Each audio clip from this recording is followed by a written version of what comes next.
Through 2 weeks of the Summer 17 season, we have the Golden State Warriors as champions, 5 undefeated teams in the Legacy Leagues, and 5 winless teams still, unfortunately. So hopefully Week 3 turns some things around for some teams. The Week 2 postgame show presented by Body by Ryan Fitness. Make a change.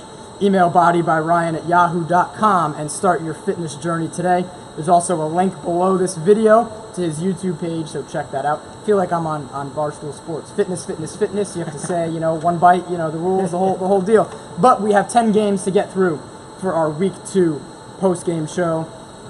We were talking off air, not a ton of great finishes, but a couple that we'll lead with here. Thrown in Stranger definitely qualifies.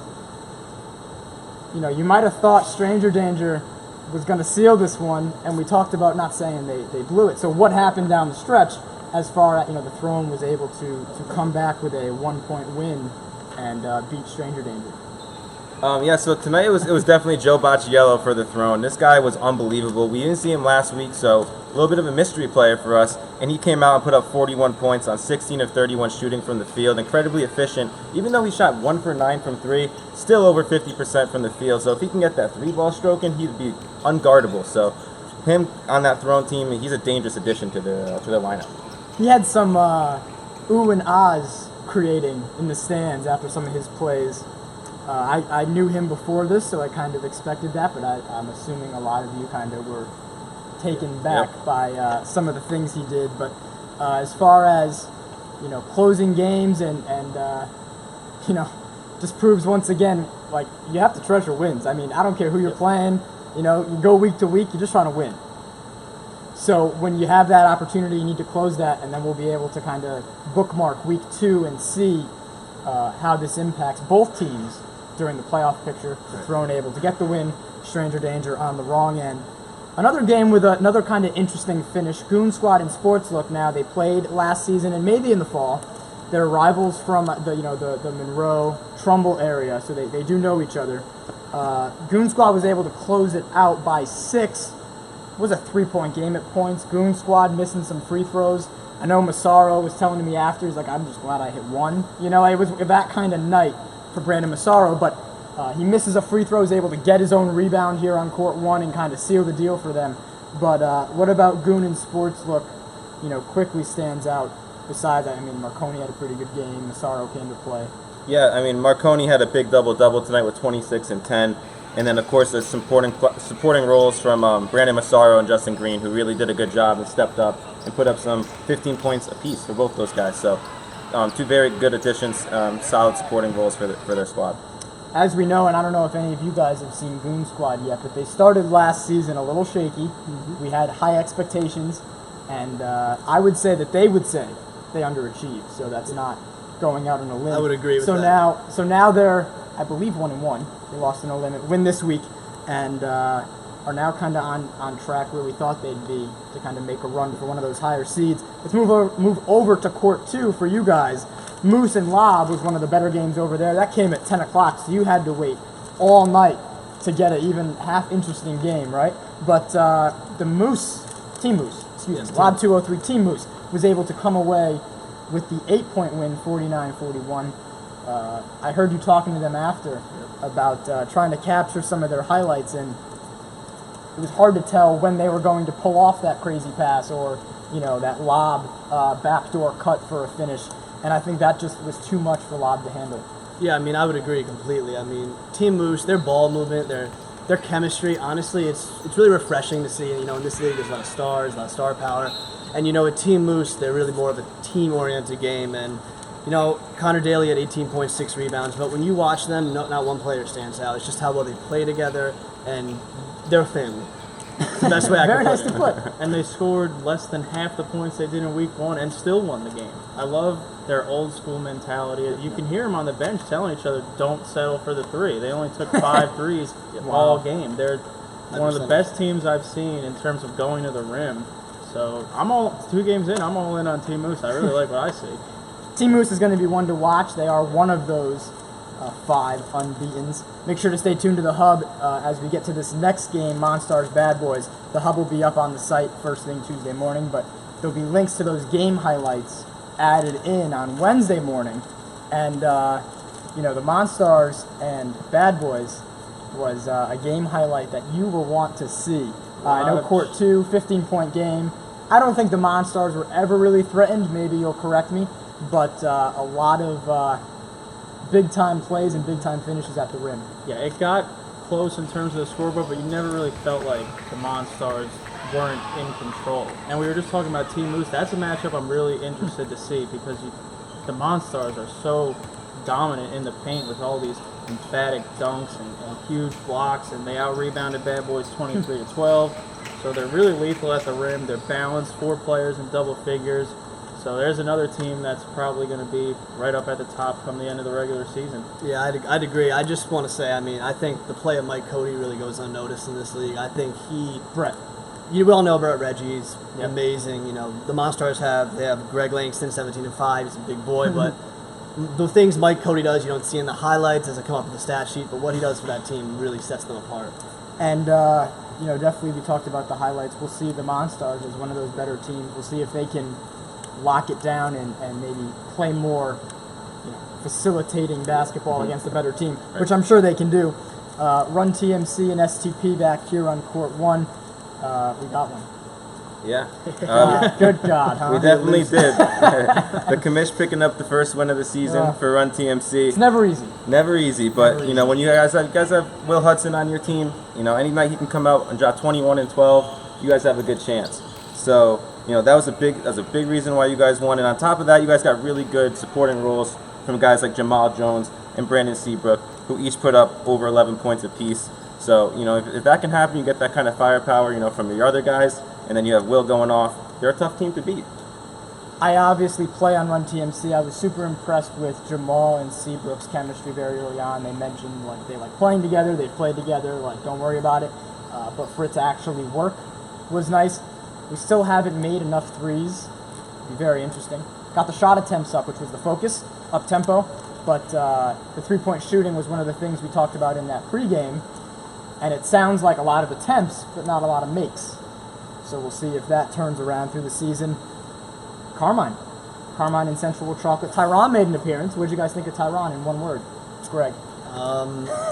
He's a very good player, and he's very you're right. Flint Tropics and Central Chocolate. The Flint Tropics are 2-0. They win by, that is 15 points over Central Chocolate. I felt like they controlled most of the game. That was also here on Court 1 to kick off the night. But now Central Chocolate staring at an 0-2 hole as we head to week 3.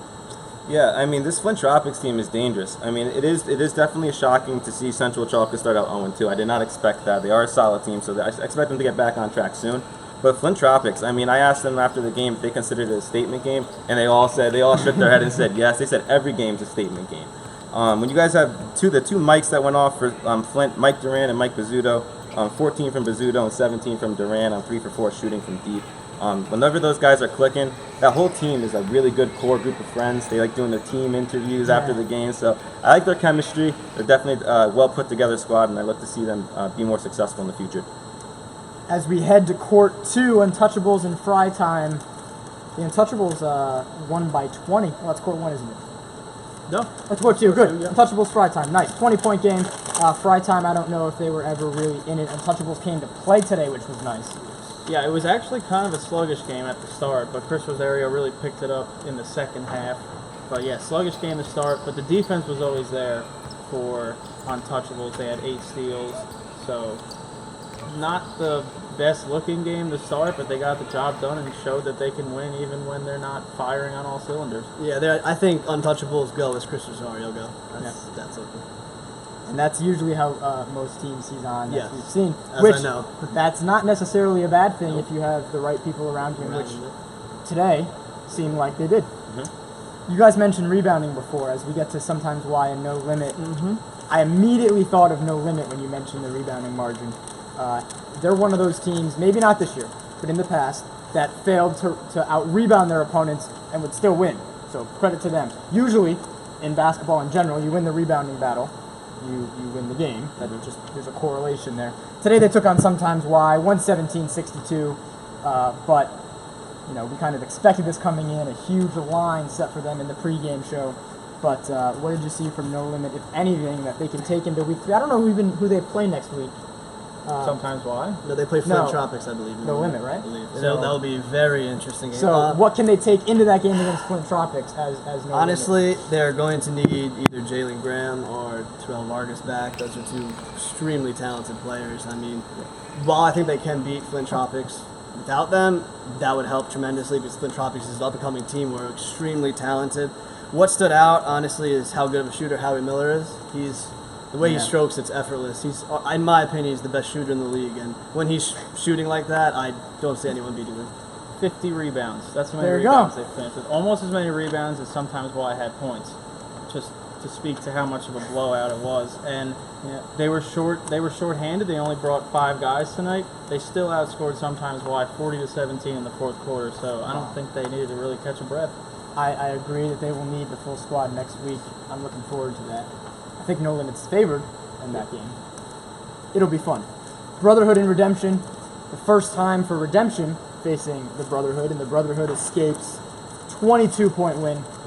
Much of the second half was, not competitive as just on the scoreboard. I mean, both teams continued to fight, but the Brotherhood kind of had this one locked up early on. I almost want to. The Brotherhood did what they do. Yeah. I mean, I don't They're know. accustomed. You can touch on that, but as far as Redemption, kind of what, now they're 1-1, and they take on one of those crazy, Run TMC teams next week. So, what can Redemption take into that matchup with Run TMC next week? Yeah, they got to keep their composure early in the game. They can't fall behind early. When you do, you give teams momentum going into the second half, and they are able to control the tempo, control the pace, and dictate the offense the way they like to run it. It really seemed like Redemption was running up the court really fast, trying to get too many points in transition, and when they settled the ball, still some turnovers, taking too many outside jump shots. But they are a really good team, a ton of playoff experience in the past, being runners-up and whatnot. So I just expect them to get back to their championship ways of competing at the high level, distributing the ball, and limiting their turnovers with their crafty point guard Scott. A semifinal rematch next week, TMC and Redemption, but you talked about being sped up. Greg kind of can speak to this a little bit. That's just what happens. Especially with Russ Payton back. Right, so Russ Payton back for the Brotherhood, that's like their game plan. Yeah. We're going to press you, we're going to speed you up a little bit, and we're going to take advantage of it and come out with a 20, 25-point win, if not more. Redemption, for the first time playing them, got a little caught up in that. Still had a lot of great looks from what I could see, even after kind of breaking the press, which Redemption, a lot of great players are going to be able to do that, but the shots weren't falling. So then you're getting sped up. Quick open shot, which is fine. You miss, it's a long rebound and a dunk the other way, and that's a 4 or 5 point swing. That's just what the Brotherhood does. So it's always good to play them in the regular season because you see them in the playoffs. If it's your first time seeing the Brotherhood in the playoffs, it's going to be a long night just because they're different. Yeah. They're very different. Different And breed. different good. Still haven't lost in the Legacy Leagues. Last game of the night, Double Dribblers and Flight Club. Flight Club with that first win. Now one of 10 teams that are 1-1. So a lot of moving and shaking. I'm sure the power rankings will be shaken up. But so not to be mean, and they are the last game, maybe for a reason. I saw the Rim getting some blocks in on that game. So I kind of give me the story of that game. Flight Club wins, so They won, and you mentioned one of 10 teams. They were 1 of 10 from 3 and still won. It was a sloppy game. You could fill a not top 10 highlight reel with that game. But hey, they were resilient. They missed a lot of dunks. They kept trying. They got a few at the end, and Flight Club pulled it out. And that's really all I got for that game. Double Dribblers did add Malik Colbert. He had 13 and 5. I think he's definitely a difference maker when they play teams in the future. I think if he steps up, they definitely have a chance to pull a win out. So stay tuned for the Hub. That wraps up the show presented by Body by Ryan Fitness. I want to do more Barstool stuff, but I will save you the repeating fitness. But tune into the Hub. We will have the post-game show there. We'll have links to stats and recaps, which you guys get to write after we film this. Stay tuned for Around the Arc, which will be coming out, top 5 and power rankings. Check out that league leaders page where you can see the top performers by stat category. And as always, thelegacyleagues.com and at legacy_leagues. I didn't introduce you guys. Ryan, Greg, Connor. We're missing Daquan. I'm Joey, Tyler behind the camera. This has been the Week 2 post-game show. We'll see you a week from tonight for Week 3. It sounds like we have some good matchups, so I'm excited for Week 3 already. Week 2 in the books. 5 undefeated teams. We'll see how many of those are still unbeaten after Week 3.